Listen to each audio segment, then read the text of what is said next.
Hello, good morning everyone. तो हम कल पढ़ रहे थे हेलो एल्केन्स और हेलो एलीन्स नामक चैप्टर पढ़ रहे हैं और उसमें कल हमने पढ़ा था हेलो एल्केन्स तथा हेलो एलीन्स का वर्गीकरण। और उसी क्रम में आगे बढ़ते हुए आज हम बात करेंगे कि CX बॉन्ड में जो CX बॉन्ड की प्रकृति होती है उसकी, और उसके बाद फिर एल्काइल हैलाइड्स और एराइल हैलाइड्स के मेथड ऑफ प्रिपरेशन यानी बनाने की विधि की। तो हम सबसे पहले देखते हैं कि जो CX बॉन्ड की प्रकृति।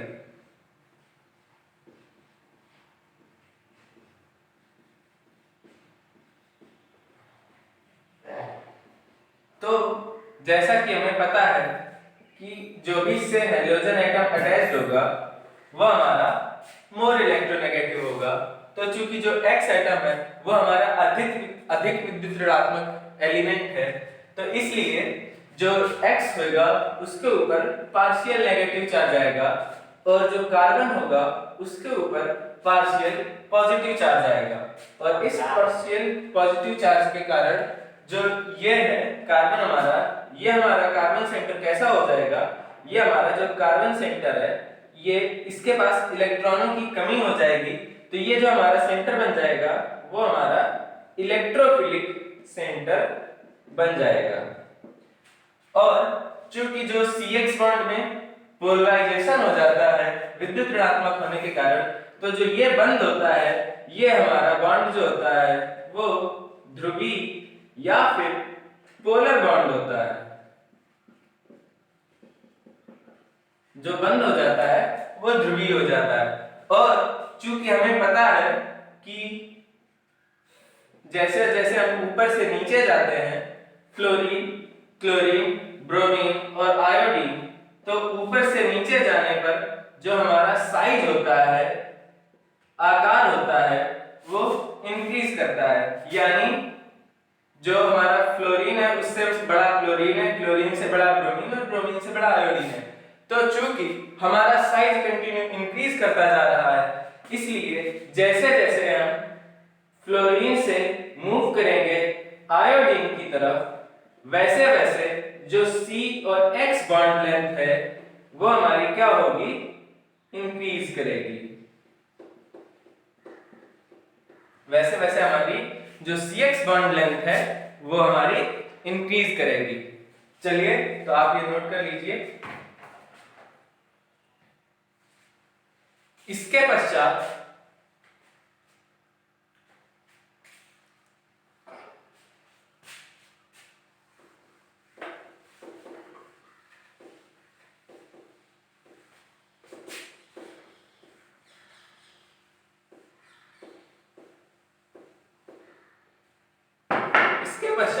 अब हम पढ़ते हैं हेलो एल्काइल हैलाइड्स को बनाने की विधि या फिर मेथड ऑफ प्रिपरेशन।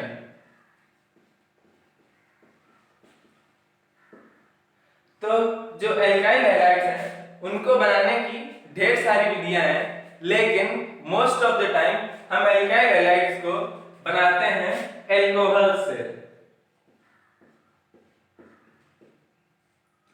एल्कोहल्स हमारे क्या हो गए, ROH। ठीक है, अब हमें क्या करना है, देखिए बनाने से पहले अगर हम कैसे बनाएंगे, अगर जो इसका ये जो कार्बन और ऑक्सीजन के बीच का बॉन्ड है अगर हम इसे तोड़ देते हैं और उसके बाद फिर जो भी हमारा X माइनस है वो इस पर अटैक कर दे, तो फिर जो हमारा बनेगा वो हमारा क्या बन जाएगा, RH। ठीक है, हमें बेसिकली एक ये प्रोटोकॉल फॉलो करना है। ठीक है, तो सबसे पहले जो हम पढ़ते हैं वो हम पढ़ते हैं लुकास रिएजेंट से।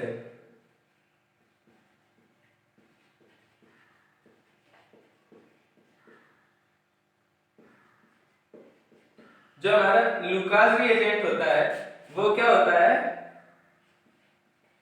कंसंट्रेटेड HCl होता है, सांद्रित HCl के साथ में निर्जल एनहाइड्रस ZnCl2। ये होता है हमारा लुकास रिएजेंट। लेकिन इसमें जो हमें ध्यान रखने वाली बात क्या है, सपोज हमारा ये कोई एक एल्कोहल है, ठीक। अब हमने इसकी HCl के साथ रिएक्शन करी, ठीक है। तो अब हमें जैसे पता है कि जो हमारा ये OH है, ठीक है। अब HCl का क्या है, HCl हमारा H प्लस का सोर्स है या नहीं है? H प्लस का ऑब्वियसली सोर्स है। जो ऑक्सीजन है उसके पास लोन पेयर अवेलेबल है, वो क्या करेंगे, वो इस H प्लस को अपना इलेक्ट्रॉन डोनेट करेगा। तो फिर जो हमारा स्पीशीज बनेगी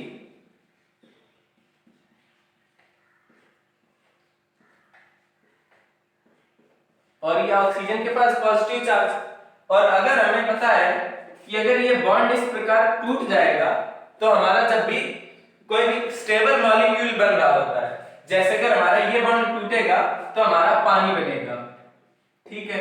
या फिर कहीं पर अगर N2 निकल रही हो, या फिर अगर कहीं पर कोई भी स्टेबल जो भी हमारा जो लीविंग ग्रुप हो, मतलब निकलने वाला जो ग्रुप है उसे हम बोलेंगे लीविंग ग्रुप, अगर वो हमारा स्टेबल होगा, न्यूट्रल मॉलिक्यूल होगा, तो वो बॉन्ड आसानी से ब्रेक हो ही जाएगा। तो इसमें जो हमारा है, अगर ये बॉन्ड टूटेगा तो हमारा क्या बनेगा जाकर के H2O, तो हमारा पानी सिंपली निकल जाएगा, और जो हमारे पास स्पीशीज बचेगी वो हमारे पास कुछ इस प्रकार की बचेगी, ठीक है। और ये जो कार्बन है उससे हमारे जितने ज्यादा एल्काइल ग्रुप अटैच्ड होंगे तो फिर वो उतना ही स्टेबल कार्बोकैटायन होगा, है ना। ये बात हमें पता है, क्योंकि उतना ही ज्यादा उसके अल्फा हाइड्रोजन्स प्रेजेंट होंगे, और जितने ज्यादा अल्फा हाइड्रोजन्स प्रेजेंट होंगे वो उतना ही ज्यादा स्टेबल कार्बोकैटायन हो जाएगा। तो इससे फिर क्या होगा कि अब ये कार्बोकैटायन ऐसा स्टेबल है, उसके बाद फिर अगर Cl माइनस है, सपोज हमारा HCl का जो हमारा सोर्स है वो क्या है, HCl में H plus plus Cl minus इस फॉर्म में हो सकता है, तो फिर ये जो Cl माइनस है ये फिर इसके ऊपर अटैक कर देगा और जो हमारा बन जाएगा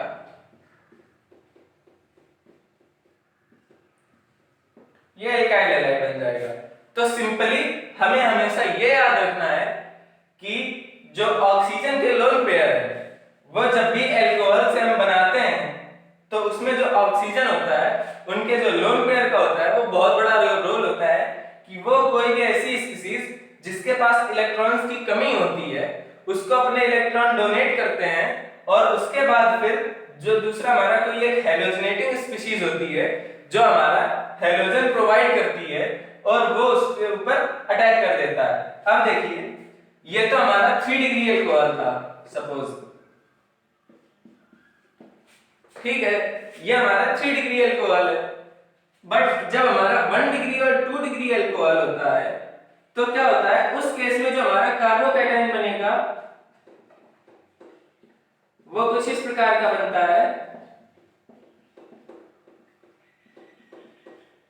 और जो ये दो कार्बोकैटायन होते हैं ये दोनों कम स्टेबल कार्बोकैटायन होते हैं। तो इसलिए जब भी हम 1 डिग्री और 2 डिग्री अल्कोहल के साथ यूज करते हैं तो हमें यूज करना पड़ता है HCl प्लस एनहाइड्रस या निर्जल ZnCl2। बट जब हम 3 डिग्री के साथ यूज करते हैं हमें सिर्फ कौन HCl की जरूरत पड़ती है, ठीक है।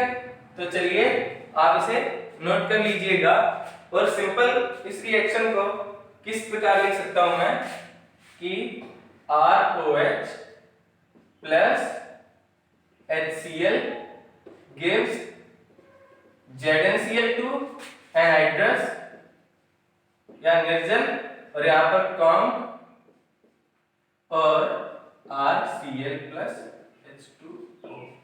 तो हमारा ये जो है ये हमारी क्या है, जो हमारी ये मेन रिएक्शन है, ठीक है, ये हमारी मेन रिएक्शन है।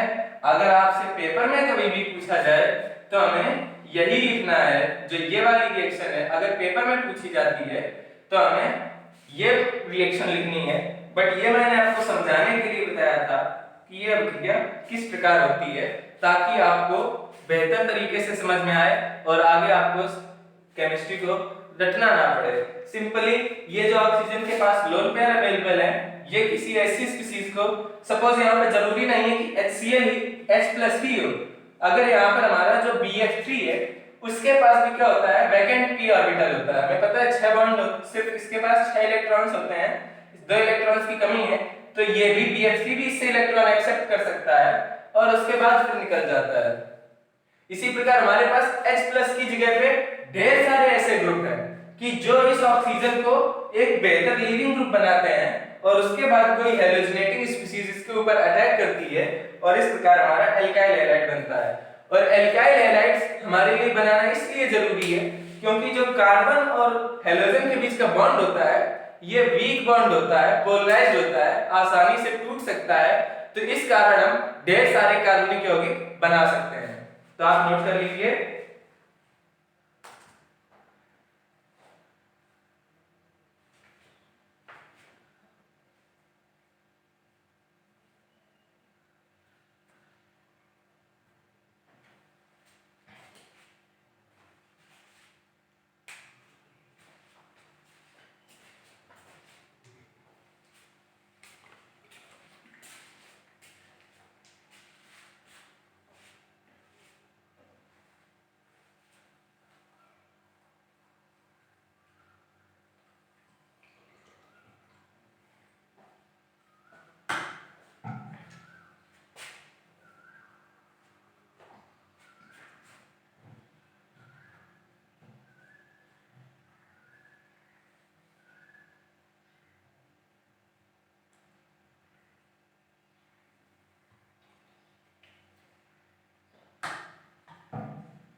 तो ये था हमारा जो एल्काइल क्लोराइड है उसको बनाने का मेथड था, ठीक है।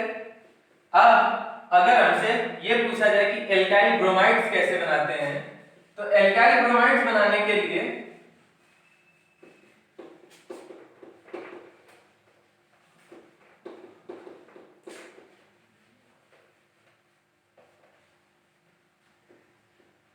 एल्काइल ब्रोमाइड बनाने के लिए हम क्या करेंगे कि जो हमारा एल्कोहल है इसको हमने HBr के साथ उबाल दिया, ठीक है। HBr के साथ अगर हम इसको हीट करेंगे तो फिर क्या होगा कि सेम यही चीज है, ऑक्सीजन अपने लोन पेयर इसको डोनेट करेगा और जो Br- होगा वो इस पे अटैक करके RBr बना देगा, क्योंकि जो हमारा H2O है वो एक बेहतर लीविंग ग्रुप है। तो सेम जैसे पिछली रिएक्शन हुई थी उसी प्रकार हमारी ये वाली भी अभिक्रिया होती है।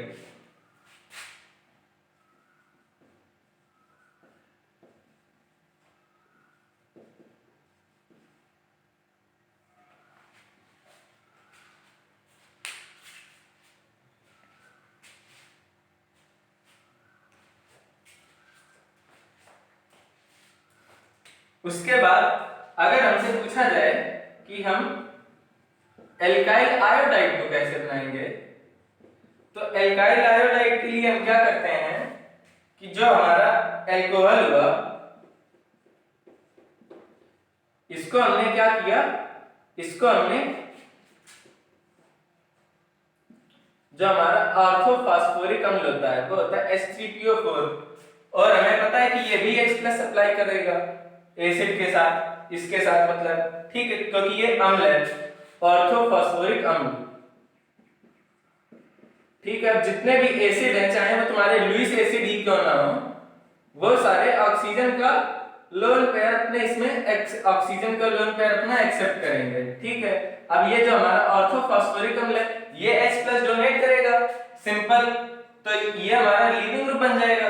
उसके बाद फिर इसमें हम क्या करते हैं KI या फिर सोडियम आयोडाइड, इन दोनों में से कोई भी एक चीज यूज कर सकते हैं, ठीक है, KI अथवा सोडियम आयोडाइड। इन दोनों में से हम कोई भी चीज यूज करेंगे तो हमारा क्या बन जाएगा, एल्काइल आयोडाइड। ठीक है, तो मुझे लगता है कि आपको रटना नहीं पड़ा होगा, बस सिंपली ये रिएक्शन है कि जो भी ऑक्सीजन होता है उसका जो अवेलेबल लोन पेयर होता है वो H3PO4 है, ये क्या देगा हमारा H+ डोनेट करेगा, तो H+ डोनेट करेगा और H2O के साथ ये गुड लीविंग ग्रुप बना करके R+ जनरेट करेगा और उसके बाद फिर हमारा जो I- होगा वो इस पे अटैक कर देगा और इससे हमें क्या मिल जाएगा, एल्काइल आयोडाइड।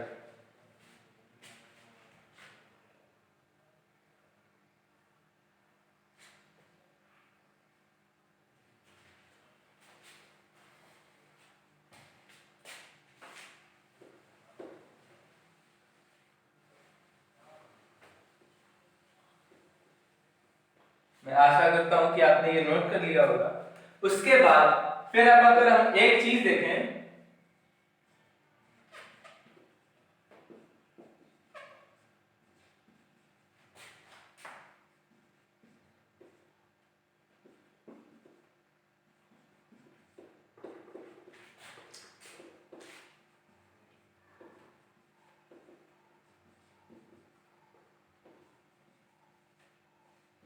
अगर हमारे पास ये चार अल्कोहल्स हैं, ये 3 डिग्री अल्कोहल है, ये 2 डिग्री अल्कोहल है, ये प्राइमरी अल्कोहल है और ये हमारा मीथेनॉल है, तो अगर हमें इसमें यह पूछा जाए कि ऑर्डर ऑफ रिएक्टिविटी क्या होगा, मतलब क्रियाशीलता का क्या क्रम होगा, कौन पहले हैलोजन अम्लों के साथ अभिक्रिया करेगा, order of reactivity with hello acids, यानी हैलोजन अम्लों के साथ जो क्रियाशीलता का क्रम होगा, अगर हमें वो निकालने को बोला जाए तो मैंने क्या बताया था कि जो अपक्रियाएं होती हैं वो किस प्रकार जा रही थी सारी, वाया फॉर्मेशन ऑफ कार्बोकैटायन। जो हमारी अपक्रियाएं जा रही थी वो कैसे जा रही थी, कार्बोकैटायन बन रहा था अपक्रिया में। ठीक है, और हमें पता है कि जो हमारा 3 डिग्री कार्बोकैटायन होता है वो 2 डिग्री से ज्यादा स्टेबल होता है और जो 2 डिग्री होता है वो 1 डिग्री से ज्यादा स्टेबल होता है। तो जो कार्बोकैटायन के बनने का ऑर्डर होगा, मतलब जो कार्बोकैटायन की स्टेबिलिटी का ऑर्डर होगा, वही हमारा इनका जो ऑर्डर ऑफ रिएक्टिविटी है वही हमारा होगा। ठीक है, तो जो हमारा 3 डिग्री कार्बोकैटायन है इससे हमारा जो कार्बोकैटायन बनेगा वो कौन सा बनेगा, 3 डिग्री कार्बोकैटायन बनेगा। जो 2 डिग्री के साथ बनेगा वो हमारा कौन सा कार्बोकैटायन बनेगा,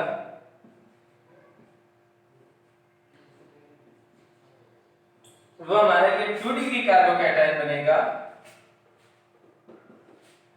1 डिग्री के साथ हमारा ये कार्बोकैटायन बनेगा और मिथाइल के साथ हमारा सिंपली ये कार्बोकैटायन बनेगा। ये मैंने सारे ही आपको एक जो इसकी ज्योमेट्री शेप रहती है ट्रायंगुलर प्लेनर, मैंने उसी ज्योमेट्री में दर्शाया है। आप भी हमेशा इसी प्रकार से लिखने की आदत डालें। तो जो हमारा ये 3 डिग्री कार्बोकैटायन है ये हमारा मोर स्टेबल है rather than 2 degree, rather than primary, rather than methyl cation. ठीक है, तो फिर जो हमारा ऑर्डर ऑफ रिएक्टिविटी होगा वो हमारा क्या आ जाएगा, जो 3 डिग्री अल्कोहल है वो हमारा 2 डिग्री से अधिक रिएक्ट करेगा पहले, और जो 2 डिग्री है वो 1 डिग्री से, और 1 डिग्री जो है वो हमारा मेथनॉल से पहले रिएक्ट करेगा। तो ये है हमारा ऑर्डर ऑफ रिएक्टिविटी।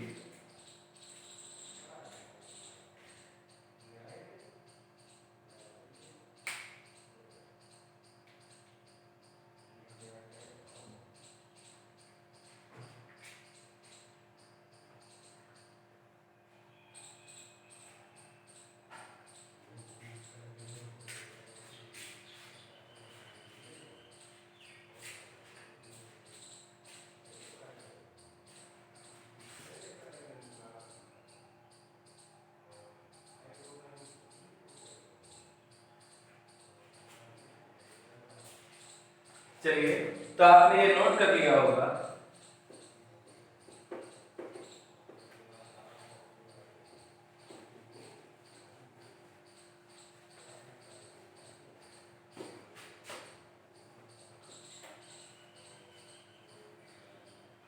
अब हम इसी क्रम में आगे बढ़ते हैं। तो इनको हमें एल्काइल जो हैलाइड्स है इनको बनाने के और भी मेथड्स हैं। हम किंतु अल्कोहल से ही है, हम अल्कोहल को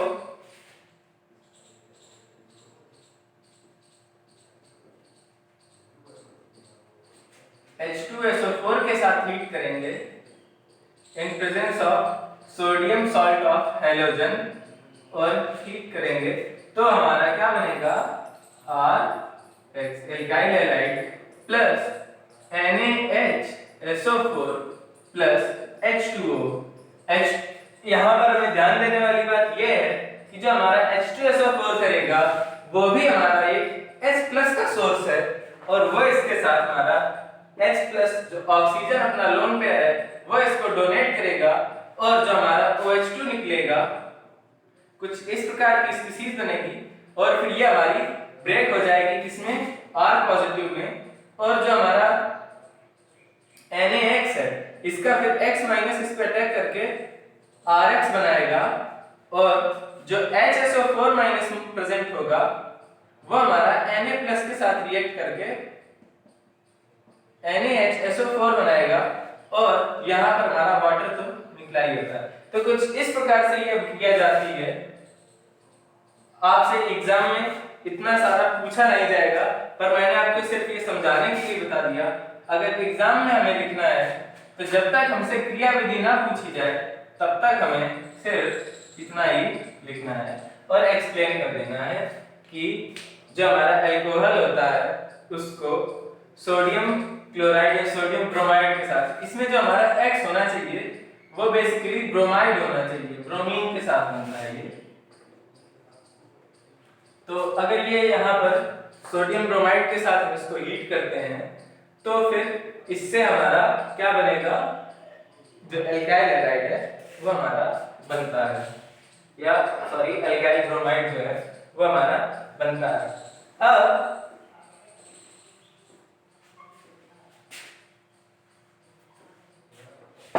हम अगर इसी क्रम में आगे बढ़े तो हम इसको बना सकते हैं फास्फोरस हैलाइड के थ्रू, PCl5 या फिर PX5। ये हमारा जो है ये कौन सा है, फास्फोरस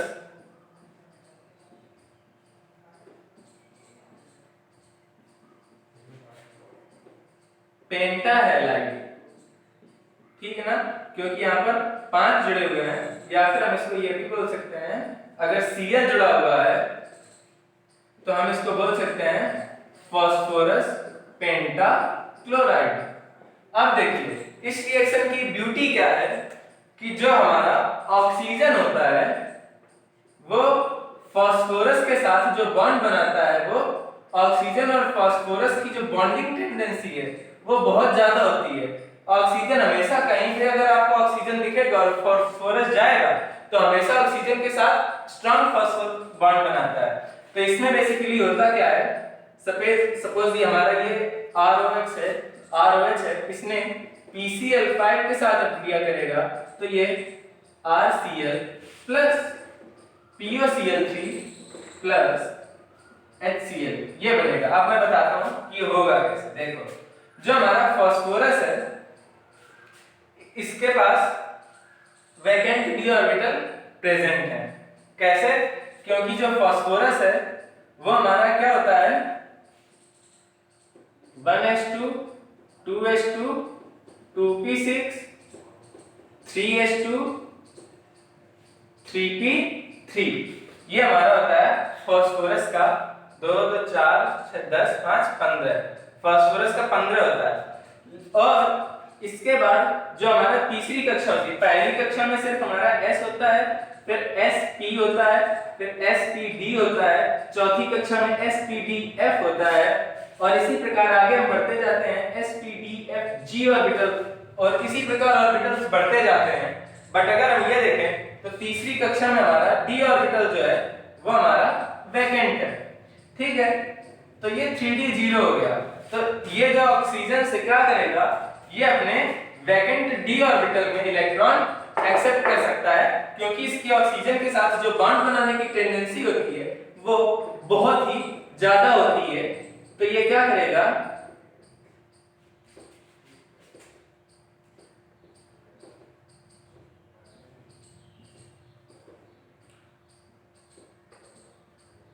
इसने इसमें इलेक्ट्रॉन एक्सेप्ट किया और ये बॉन्ड ब्रेक कर जाएगा, क्योंकि ये इसकी जो मैक्सिमम कोवैलेंसी है फास्फोरस की वो 5 ही हो सकती है।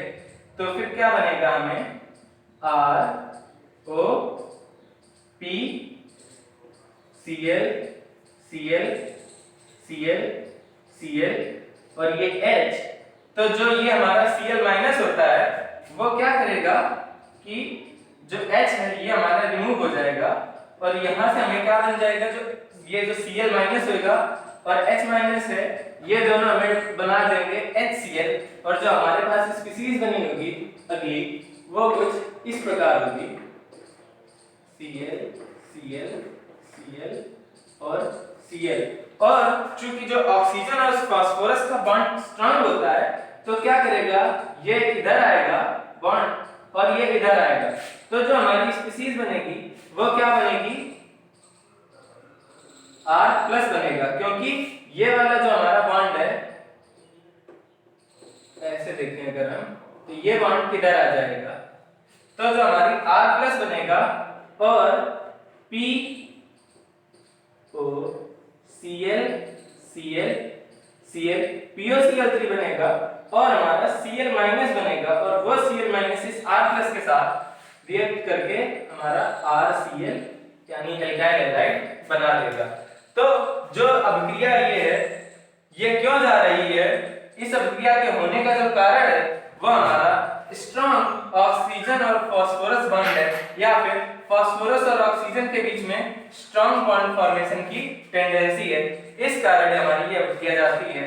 एग्जाम में हमें सिर्फ इतना ही लिखना है, बट चूंकि आपको रटना ना पड़े इसलिए ये अभिक्रिया क्यों हो रही है और कैसे हो रही है ये मैंने आपको समझाया है। चलिए आप इसे नोट कर लीजिएगा।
तो चलिए आपने इसे नोट कर लिया होगा।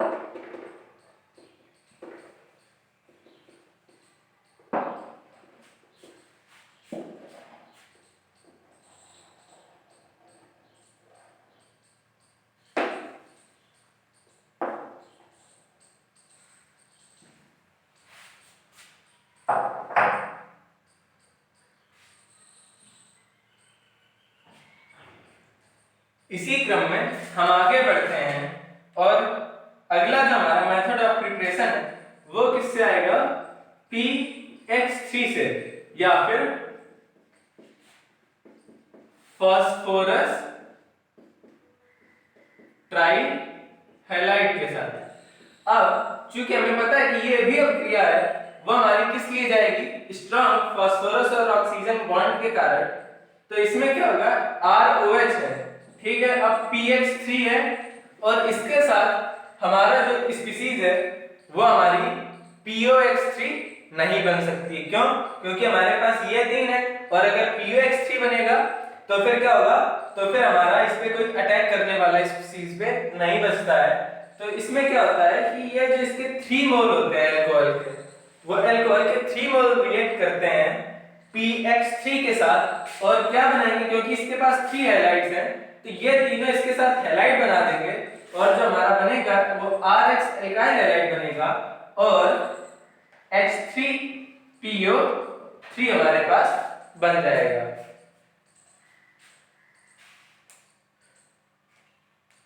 उसके बाद फिर जो हमारे इसी को है, हम फास्फोरस और H2 के साथ भी इनको बना सकते हैं। तो इन सभी अभिक्रियाओं में क्या होगा कि हमने अल्कोहल लिया अपना, उसको हमने क्या किया, रेड फास्फोरस की प्रेजेंस में। अब ये हमारे जो X2 में क्लोरीन हो गई, Br2 हो गई और I2 हो गई, ये सारी हमारी क्या है, गैसेस हैं। तो यानी अगर हम लाल फास्फोरस को अल्कोहल में, लाल फास्फोरस की उपस्थिति में अगर हम ये जो गैसें हमारी Cl2, Br2 और I2, ये गैसें अगर हम प्रवाहित करेंगे तो फिर हमारा क्या बनेगा, सेम pX3 बनता है, और उसके बाद फिर जो हमारा बचेगा वो हमारा क्या बचेगा, अल्कोहल, और उसके साथ अभिक्रिया करके जो हमारा बन जाएगा, फिर से हमारा सेम यही RX एल्काइल हैलाइड्स हमें मिल जाते हैं। और हैलोजन से, जो हैलोजन बनाने की अब हमारे पास सिर्फ एक विधि और बचती है जो अल्कोहल से बना सकते हैं। उसमें हम क्या करते हैं कि ROH जो अल्कोहल है वो हमारा SOCl2, इसे हम क्या बोलते हैं, थायोनिल क्लोराइड।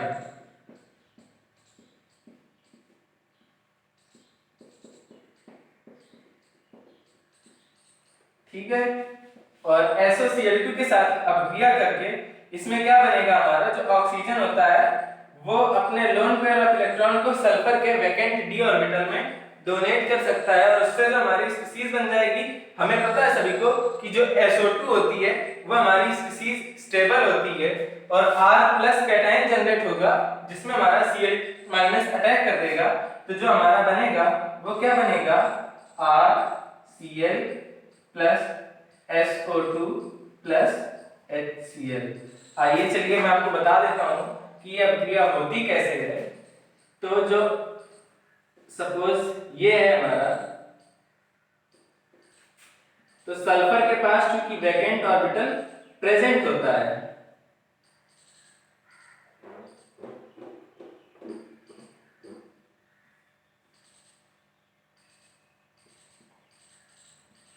सल्फर के पास वैकेंट d ऑर्बिटल होता है। क्यों, सल्फर का कितना होता है, 16 है ना, तो इसके पास भी हमारा d ऑर्बिटल जो होता है वो खाली पड़ा होता है। तो ये क्या कर सकता है, अपने वैकेंट d ऑर्बिटल में इलेक्ट्रॉन एक्सेप्ट कर सकता है, ये इधर पे आएगा और ये Cl हमारा लीव कर जाएगा। ठीक है, तो क्या होगा,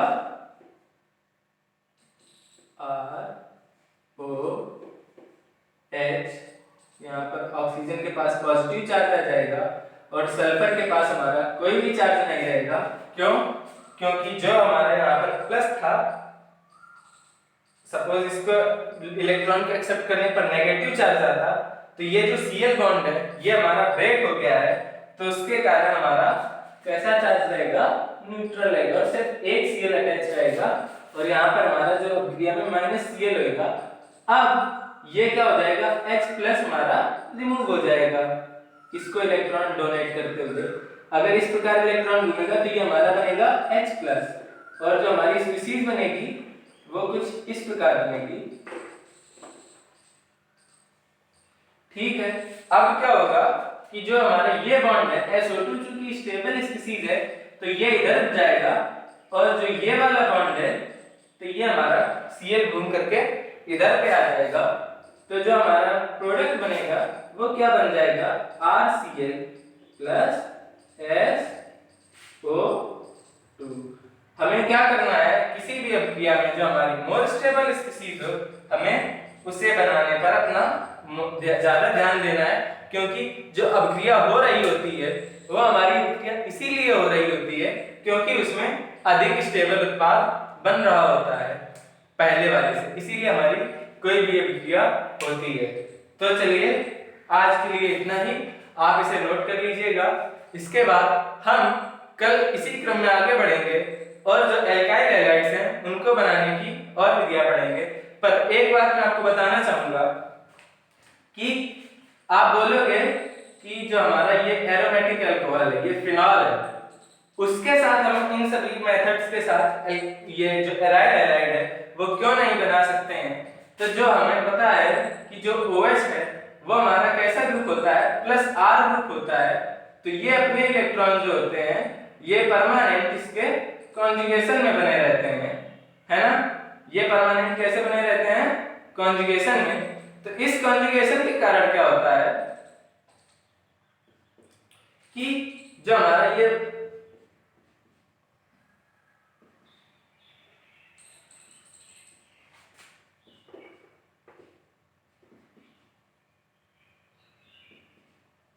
इसमें जो कार्बन और ऑक्सीजन के बीच का जो बंध बन जाता है वो हमारा डबल बॉन्ड हो जाता है, और जो ये हो जाता है ये sp2 हो जाता है इस ऑक्सीजन का जो संकरण होता है।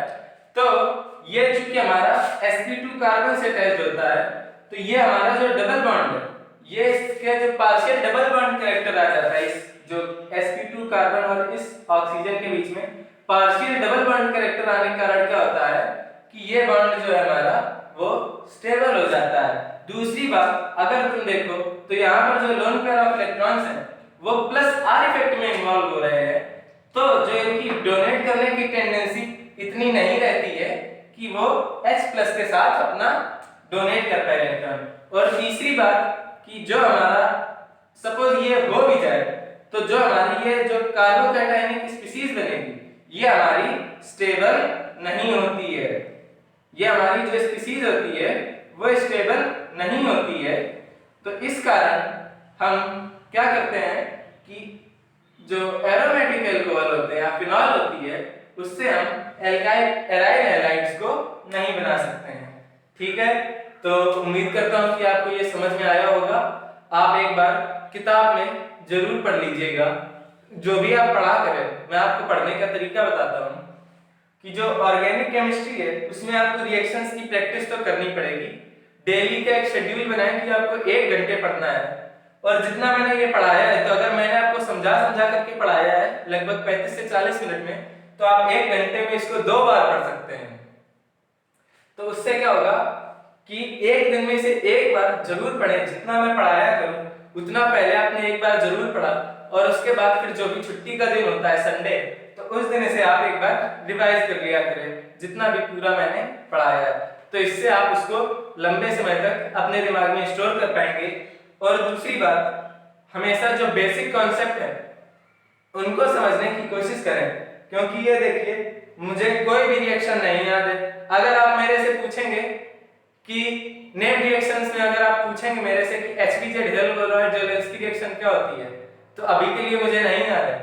पर अगर आप मुझे सबस्ट्रेट दे देंगे तो मैंने चूंकि बेसिक समझ रखे हैं क्रियाओं के, तो अगर आप मुझे क्रियात्मक अभिकर्मक और क्रिया दर दे देंगे या रिएजेंट और सबस्ट्रेट दे देंगे तो फिर मैं कोई भी अभिक्रिया हो मैं उसे कर सकता हूं। तो सिंपल आप भी हमेशा जो बेसिक कॉन्सेप्ट है उसे समझने की कोशिश करें और उसी के आधार पे आपको कभी भी केमिस्ट्री रटने की जरूरत नहीं पड़ेगी। जब मैं 12th में था तब भी मैंने केमिस्ट्री नहीं रटी थी, सिर्फ जो बेसिक कॉन्सेप्ट थे उसी की वजह से मुझे केमिस्ट्री रटने की आज तक जरूरत नहीं महसूस हुई। धन्यवाद।